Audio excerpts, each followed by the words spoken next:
ጌታቸው በፍጹም አንፈልግም ብሎ አባረሩና የሚመቸን ታደሰ ነው አሉ። ታደሰ ተመረጠ። አሁን ደግሞ ታደሰ ሲባረር እንጠብቃለን።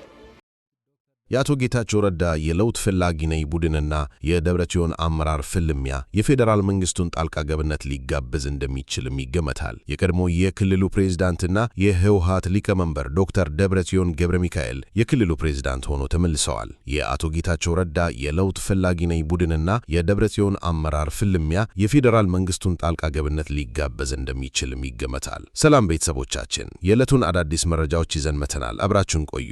ቪዲዮውን ላይክ እና ሰብስክራይብ በማድረግ ይጀምሩ።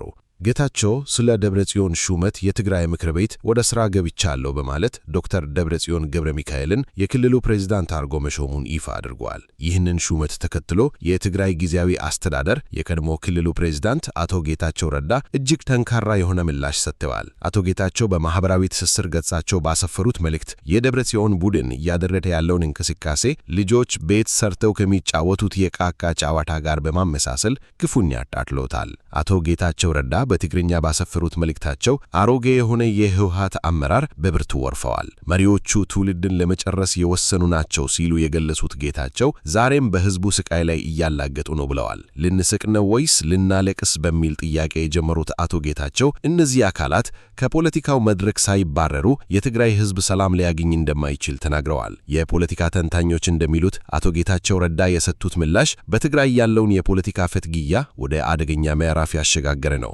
በተለይም የፌዴራል መንግስትም ሆነ የክልሉ ጊዜያዊ አስተዳደር ይህንን ህገወጥ የተባለ ሹመት እንደማይቀበሉት የታወቀ ቢሆንም የደብረጽዮን ቡድን ግን ምክር ቤቱን ዳግም በማንቀሳቀስ የራሱን የስልጣን መዋቅር ለመዘርጋት እየሞከረ ይገኛል። አቶ ጌታቸው እነዚህ አካላት ሳይዳረጉ ሰላም አይመጣም ማለታቸው በቀጣይ በክልል ውስጥ የኃይል እርምጃ ወይም ከባድ የፖለቲካ ማግለል ሊኖር እንደሚችል አመላካች ተደርጎ ተወስዷል። ይህም በፕሪቶሪያ ሰላም ስምምነት ላይ ሊያመጣ የሚችለው ተጽዕኖ የብዙዎች ስጋት ሆኗል። በአሁኑ ወቅት በትግራይ ህዝብ ዘንድ ያለው ስሜት በተስፋና በስጋት መካከል የተወጠረ ነው። በአንድ በኩል ለሰላም የሚደረገው ጥረት እንዲቀጥል ቢፈለግም፣ በሌላ በኩል ደግሞ በአመራሮች መካከል ያለው የቃላት ጦርነትና የስልጣን ሽኩቻ ለህዝቡ ሰብአዊ ፍላጎቶች መሟላት እንቅፋት እየሆነ ነው። የአቶ ጌታቸው ረዳ የለውጥ ፈላጊ ነኝ ቡድንና የደብረጽዮን አመራር ፍልሚያ የፌዴራል መንግስቱን ጣልቃ ገብነት ሊጋበዝ እንደሚችልም ይገመታል። ይህ በትግራይ ሰማይ ስር እየተካሄደ ያለው የፖለቲካ ቁማር የክልሉ የወደፊት ዕጣ ፈንታ ብቻ ሳይሆን የሀገሪቱን ዲፕሎማሲያዊ ገታም ጭምር የሚፈትን ሆኖ ቀጥሏል። በቀጣይ ርዕስ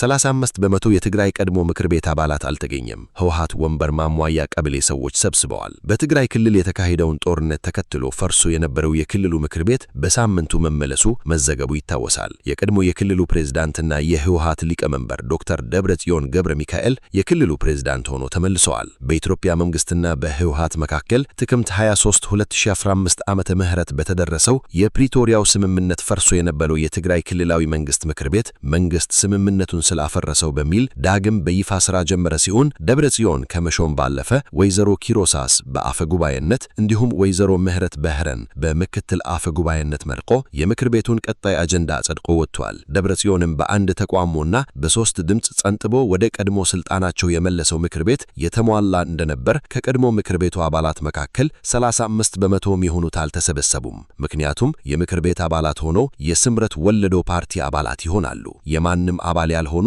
አዲስ አበባና ትግራይ ሆኖም ያልገቡዋኑ ማለታቸውን የቲክ ዘገባ አመለከታል። አንገባም ብለው እምቢ ያሉ የሚሉት አቶ ጣመ በየቀበሌው ሰው እንዲተካ አድርገው ነው ስብሰባ ውስጥ ያስገቡት ብለዋል። ስምረት ፓርቲ ይህንን የህወሓት ተግባር ጦርነት ማወጃ ነው ሲል ገልጸዋል። ስምረት ፓርቲ ማዕከላዊ ኮሚቴ አባል አቶ ጣመ ዶክተር ደብረጽዮንን ፕሬዝዳንት አድርጎ ሾመዋል። ይህ ቀድሞ እንደሚሆን እናውቃለን ነበር ብለዋል። አክለውም በዝግ ስብሰባ ምክር ቤት ጠርቶ ነው የመረጡት። አፈጉባኤና ምክትል አፈጉባኤም እንደ አዲስ መርጠዋል። የቃለ መሐላ ላይ ሂደትም አድርገዋል። በከፍተኛ ፍርድ ቤት ፕሬዝዳንት ከዛ በኋላ ካቢኔ ራሱን እንዲያቋቁም ስልጣን ሰጥተውታል ብለዋል። ሆኖም የተመለሰው ምክር ቤት የቀድሞ አብዛኞቹን አባላት እንኳን ያለያዘ መሆኑን ነው የስምረት ማዕከላዊ ኮሚቴ አባል የገለጹት። በ2031 ከተመረጡት የክልሉ ምክር ቤት አባላት በእርግጠኝነት መናገር የሚቻለው 35 በመቶ የሚሆኑት አልተሰበሰቡም። ምክንያቱም የምክር ቤት አባላት ሆነው የስምረት ወለደው ፓርቲ አባላት ይሆናሉ። የማንም አባል ያልሆኑ አዲስ አበባና ትግራይ ሆኖም ያልገቡ አሉ ማለታቸውን የቲክ ዘገባ አመለከታል። አንገባም ብለውም ቢያሉ የሚሉት አቶ ጣመ በየቀበሌው ሰው እንዲተካ አድርገው ነው ስብሰባ ውስጥ ያስገቡት ብለዋል። በራሳቸው ሚዲያ ብቻ እንዲቀረጽ ነው ያደረጉት። ሌላ ሚዲያ እንዲገባም አልተፈቀደለትም ብለዋል። የቁጥር መጓለሉን ላለማሳየት ህወሓት ንግግሩን በዝግ ማድረጉን ነው የጠቆሙት። የፓርቲያቸውን ግምገማና አስተያየት በተመለከተ ለዜና ምንጭ በሰጡት ቃል ደግሞ ይህን የፕሪቶሪያ ስምምነት የሚጥስና ወደ ጦርነት የሚመልስ መንገድ አንቀበለውም፣ ጊዜያዊ አስተዳደሩን ፕሪቶሪያን አፍርሶ የሚደረግ የፕሬዝዳንት ሹመት ሌላ ጦርነት ማወጅ ነው፣ ምንም ሌላ ነገር የለውም ብለዋል። አክለውም ሕገ መንግሥታዊ ጥሰት ነው፣ ጦርነት ነው እያወጁ ያኑት ብለዋል። አሁን መለስ ነው የሚሉት ምክር ቤትም 5 ዓመት ያለፈውና ፈርሶ የነበረ ነው ያሉት አቶ ጣዕመ ወጣት ወደ ጦርነት እንዳይሰለፍ ጥሪ እናቀርባለን ሲሉ ተናግረዋል። ከዕለታዊ ምርጫ ቦርድ እውቅና ባልሰጠው ምርጫ 80 በመቶ ማሸነፉን ማወጅ ይታወሳል። በዚህም ህወሓት በጊዜው 152 መቀመጫዎችን ሲይዝ የቀሩት 38 መቀመጫዎች ለተቋሚ ፓርቲዎች አከፋፍለዋል። ከ38 ወንበሎች ውስጥ ባይቶና ሳልሳ ወያኔ፣ የትግራይ ነጻነት ፓርቲና ሲባ ተከፋፍለው ይዘውት እንደነበር ይታወሳል። ህወሓት በራሱ ሚዲያዎች ባሰራጨው ዘገባ በማክሰኞ የምክር ቤቱ ስብሰባ 172 አባላት መገኘታቸውን ገልጸዋል። ሆኖም በርካታ ቁጥር ያላቸው የህወሓት አመራሮችና የምክር ቤት አባላት የመቀሌውን 14ኛ ጉባኤ ተከትሎ ለቀው መውጣታቸው ይታወቃል። በትንሿ 17 አመራሮች ከህወሓት ወጥቶ አሁን ስም ውስጥ የሚገኙ ሲሆን ታዲያ ህወሓት ምክር ቤቱን መመለሱን ሲገልጽ እነዚህ ሰዎች የተወከሉበት ወንበር ማን ሸፈነ የሚል ጥያቄ ይነሳል። ከቀድሞ ምክር ቤቱ አባላት መካከል ምን ያህል ወደ አቶ ጌታቸው ረዳ ጎራ እንደተቀላቀሉ በትክክል የጠራ ቁጥራዊ መረጃ ባይኖርም እንደ አቶ ጣዕመ መረጃ ግን 35 በመቶ ማለት ከህወሓት 80 በመቶ 152 መቀመጫ መካከል የ53 አባላት ዕጣ ግልጽ አይደለም። እንደ ስምረት ባለስልጣኑ መረጃ ህወሓት ከቀበሌው በጊዜው ያልተመረጡ ሰዎችን አሰባስቦ ተክቷል ብለዋል። 38 ወንበር ከያዙ የተቋሚ ፓርቲ አባላት መካከል ምን ያህሉ ተመልሷል የሚለውም ግልጽ አይደለም። በቀጣይ መረጃ አሜሪካ ስለ ሱዳኑ ድሮን ድብደባ። በአሜሪካ ፖለቲካ ውስጥ እጅግ ተጽዕኖ ፈጣሪ ከሆኑት ግለሰቦች መካከል አንዱና የፕሬዝዳንት ዶናልድ ትራምፕ የቅርብ ወዳጅ እንዲሁም አማች የሆኑት ማሳድ ሮስ በሱዳን እየተባባሰ ባለው ግጭት ዙሪያ ጠንከር ያለ መግለጫ ሰጥተዋል። ሎስ በአሁኑ ወቅት የፕሬዝዳንት የአረብና መካከለኛው ምስራቅ ጉዳዮች ከፍተኛ አማካሪ ሆኖ እያገለገሉ ሲሆን በተጨማሪም በውጭ ጉዳይ መስሪያ ቤት ውስጥ የአፍሪካ ጉዳዮች ከፍተኛ አማካሪ ሆኖ መሾማቸው በዋይት ሃውስ ያላቸው የጎላ ሚና ያሳያል። ባለስልጣኑ ባወጡት መግለጫ ላይ ሲቪል ተቋማት በተለይ አውሮፕላን ማረፊያዎች ለሰብአዊ እርዳታ አቅርቦትና ለሰራተኞች እንቅስቃሴ ወሳኝ መሆናቸውን አጽንኦት ሰጥተዋል። እንዲህ ያሉ ጥቃቶች ቀድሞ ክፉኛ ለተጎዳው የሱዳን ሕዝብ ለሚቀርበው የእርዳታ ፍሰት የሚያደናቅፉና መቆም ያለባቸው ድርጊቶች መሆናቸውን አስመዝግበዋል። የአሜሪካ ውጭ ጉዳይ መስሪያ ቤት ባወጣው መረጃ መሰረት የትኛውም ወገን ለግጭቱ ወታደራዊ መፍትሄ እንደሌለው ሊገነዘብ እንደሚገባና በአስቸኳይ ወደ ሰብአዊ ተኩስ አቁም እንዲሁም ወደ ዘላቂ ሰላም ሊያመራ የሚችል ውይይት መጀመር እንዳለበት ተመልክተዋል። ሎስ ይህንን ሐሳብ ሲያጠናክሩ ግጭቱ በንግግር እንጂ በመሳሪያ እንደማይፈታ ያላቸውን ጽኑነት አንጸባርቀዋል። ይህ የአሜሪካ መግለጫ ሌላው ትኩረት የተሰጠው ጉዳይ የውጭ ኃይሎች በሱዳን ግጭት ውስጥ ያላቸውን ተሳትፎ የሚመለከት ነው። ለማንኛውም ወገን የሚደረገው የውጭ ድጋፍ በአስቸኳይና ያለምንም ቅድመ ሁኔታ መቆም እንዳለበት ማሳድ ሎስ አስታውቀዋል። ግጭቱን የሚያባብስና ውጊያውን የሚያስቀጥል ማንኛውም አይነት ድጋፍ ለሱዳን ሕዝብ ስቃይ በቀጥታ ተጠያቂ እንደሚያደርግም አድርገዋል። ይህም ዋሽንግተን በቀጠናው ላይ ያላቸውን የጂኦፖለቲካ አቋም የሚያንጸባርቅ ሲሆን የቀጠናው ሀገራት ሁሉ ለሰላማዊ ሽግግርና ለሲቪል ምድራዊ መንግስት መመስረት የበኩላቸውን አስተዋጽኦ እንዲያበረክቱ ጥሪ ቀርቧል።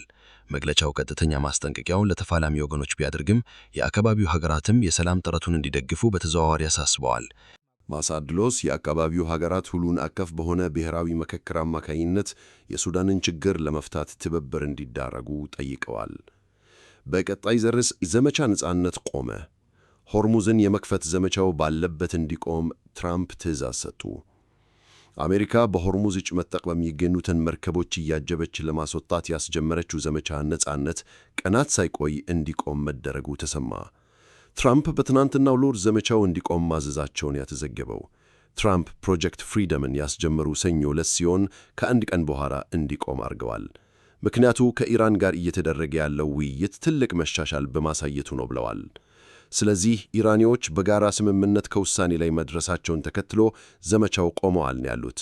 የኢራን የመንግሥት መገናኛ ብዙሃን ግን አገራቸው ድል ማስመዝገባን በመጥቀስ ውሳኔው ትራምፕ ለዓለም የነዳጅ ፍሰት ወሳኝ የሆነውን ሽምት ለማስከፈት ያደረጉት ሙከራ በተደጋጋሚ ሳይሳካ በመቅረቱ ማፈግፈጋቸውን ያሳያል ብለዋል። የአሜሪካው ፕሬዝዳንት ውሳኔያቸውን ያሳወቁት የውጭ ጉዳይ ሚኒስትር ማርኮ ሩቢዮ በኢራን የተካሄደው የመጀመሪያ የአሜሪካ እስራኤል ጥቃት ኦፕሬሽን የክፉ ዓላማ ካሳካ በኋላ ማብቃቱን በመግለጻቸው ተከትሎ ነው። ትራምፕ በማኅበራዊ ሚዲያ ላይ ባጋሩት ጽሑፍ ውሳኔውን የወሰኑት በአደራዳሪው ፓኪስታን ጥያቄ መሠረት መሆኑን ተናግረው አሜሪካ ኢራን ላይ ጣለችውን ንጋዴ ግን እንደሚቀጥል ተናግረዋል። ትራምፕ ይህንን ከመወሰናቸው ቀደም ብሎ የውጭ ጉዳይ ሚኒስትሩ ማርኮ ሩቢዮ፣ መከላከያ ሚኒስትሩ ፒት ሄግሴትና የአሜሪካ የጦር ኃይሎች ጠቅላይ አዛዥ ጄኔራል ዳን ኬይን ዘመቻው በሆርሙዝ የባህር ወሽመጥና በፋርስ ባህረ ሰላጤ ውስጥ የንግድ መርከቦችን እንቅስቃሴ ነጻነትን እንደሚያረጋግጥ ተናግረው ነበር። ማርኮ ሩቢዮ የሰላምን መንገድ እንመርጣለን፣ ፕሬዚዳንቱ ማለትም ዶናልድ ትራምፕ የሚመርጡት ስምምነት ነው ሲሉ ማክሰኞ ዕለት ለጋዜጠኞች ተናግረዋል። በሆርሙዝ ወሽመጥ ተላልፈው አጥተው የቆሙትን ነዳጅና ኮንቴነር የጫኑ መርከቦች ቀጥሎ ምን እንደሚገጠማቸው ግልጽ አይደለም።